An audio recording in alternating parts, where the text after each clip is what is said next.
Everybody and welcome back. Finally in the last week's video we had shown the 10 instances of where the Israelites had tested God throughout this period of time after his grace and guidance was not realized by their actions, and they turned back from sin. They did not realize this and did not turn back from the sin. Finally, they end up in his judgment as they cannot enter the promised land and they must all die in the wilderness till the death, all of them. And in the last week's video, we saw about how the 4 attributes is actually love, justice, power, and wisdom.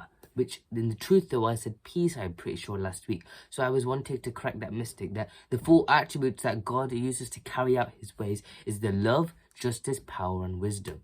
So now, except Joshua and Caleb and those who are less than 20 years old and the children born in the wilderness, all will die, we saw. But why did Moses and Aaron why were Moses and Aaron not included in this? So let's read this. Well, let's understand this, So in Israel's 40th year after leaving Egypt, we understand was God appointed time for them to enter the land of Canaan. Moses was in his 120th year, but still quite vigorous. His sister Miriam had previously just died, though. It was in the spring of the 40th year that the divine command through Moses Israelites assembled at Kadesh, prepared to enter the land of promise. But the water supply was not enough in this period of time. We can see as they were prepared at the land of Kadesh, they had set up camping after the 40 years of rigorous suffering that God had punished them for. They were allowed to go back and they were ready to and preparing themselves to enter the promised land. At this point, we can see how the water supply was not enough for the Israelites, and the people and their cattle were struggling without water, and murmuring arose again once from the Israelites from Israelites towards Moses. And Moses and Aaron had vent to the Lord with the matter. The glory of the Lord appeared unto them. And we can see they here take a rod, presumably Aaron's rod that budded, which was kept in the ark in the most holy. So they use Aaron's rod that he had in the most holy. The Lord particularly directed that Moses should speak to the rock, though rather Lord had told him to speak to the rock, we can see. And that in response to the word, water would come forth. On a previous occasion, about 38 years before it was recorded in Exodus 17th chapter 6th verse, we can actually see in a similar experience near Mount Sinai, if you'll remember, when Moses has been instructed to smite the rock. But in this case, the rock was not to be smitten or hit. But this time here, Moses and Aaron had sinned. As we can see, though, God had clearly told them to speak to the rock, and the rock would spill the water like expected, like last time. But in the first time, we see they had smitten or hit the rock to get the water. And we can read the verse, and we all understand it, where it says, let me read the verse. The meekest, we can see in this verse, it actually said that the meekest man in all earth forgot himself and allowed a spirit akin to pride, self-sufficiency, and anger to control him. For the moment, smiting the rock, he cried aloud to the people, ye rebels must bring you water out of the rock. Moses had shouted in this verse to bring out the water. The water indeed came forth. The people, but the Lord's decree was that neither Moses nor Aaron should enter Canaan. Moses, because of their neglect, since we understand Moses, because of their neglection, disobeyed God and reacted to the flesh in God's commandment, however, was permitted to go with the people to the end of the journey, we can see.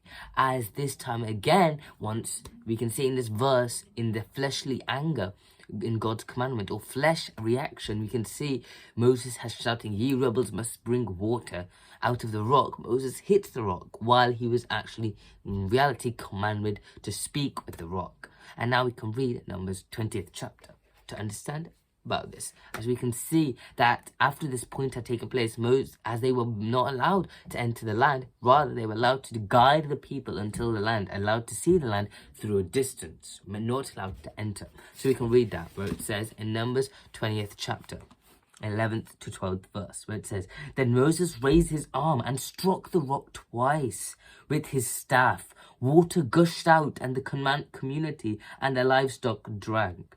But the Lord said to Moses and Aaron, Because you did not trust in me enough to honor me as holy in the sight of the Israelites, you will not bring this community into the land I give them.